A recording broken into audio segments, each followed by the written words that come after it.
Boise police just identified the second man wanted after a shooting at St. Alphonsus in Boise early this morning. That shooting left 3 Idaho Department of Correction officers injured.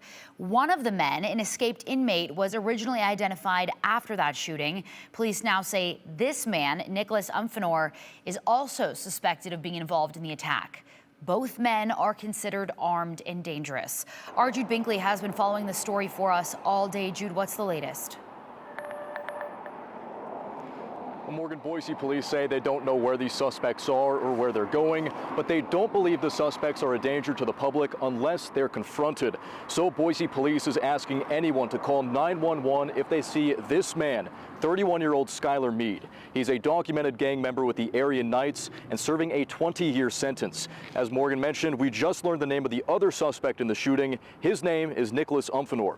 Police say officers have obtained a warrant for his arrest on 2 charges of aggravated battery against law enforcement and 1 charge of aiding and abetting an escape. IDOC Director Josh Tewalt says Mead was taken here to St. Al's around 9 o'clock last night. As I described, that it was self-injurious behavior. He was evaluated by our on-site medical, and they made the determination that he needed to be transported off-site for emergent care. IDOC officers were getting ready to transport Mead back to IDOC around 2 this morning after he got treatment. Boise police say as officers were getting ready to leave, Umphenour attacked and shot 2 of the officers. Police believe this was a coordinated attack or ambush in order to free Mead from custody. Mead and Umphenour then drove away in a gray 2020 Honda Civic, and you can see the license plate on screen right now. That is 2TDF43U. Now, 3 IDOC officers were injured. Police say 2 of them were shot by Umphenour. One is in critical but stable condition. The second officer has serious but non-life-threatening injuries. Now, a 3rd IDOC officer was injured when a responding Boise police officer fired near the entrance of the hospital. Boise Police Chief Ron Weiniger commended the officers for charging into a chaotic scene.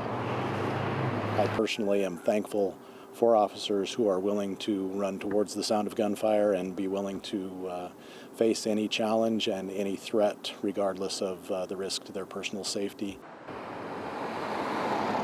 The hospital was on a lockdown last night. It is back open and all patients and staff are safe. IDOC says Mead was being kept in the highest custody level at the state prison. He had been serving time for shooting at a Twin Falls sheriff sergeant during a high-speed chase in 2016. And he has had a previous criminal history that included things like felony possession of drugs, grand theft, and contraband.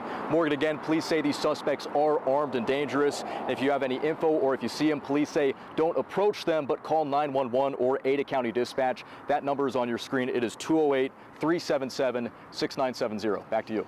Okay, Jude, so how many correction officers were there at St. Alphonsus, and was the suspect in any type of restraint? The Tewalt says there were 3 correctional officers escorting him, 2 unarmed officers on both sides, and then an armed officer behind them. And an IDOC spokesperson told us that Mead was in restraint. She says that she believes the correctional officers did follow all of the correct procedures. Yeah, as far as they know right now. All right, Jude Binkley reporting live for us. Jude, thank you.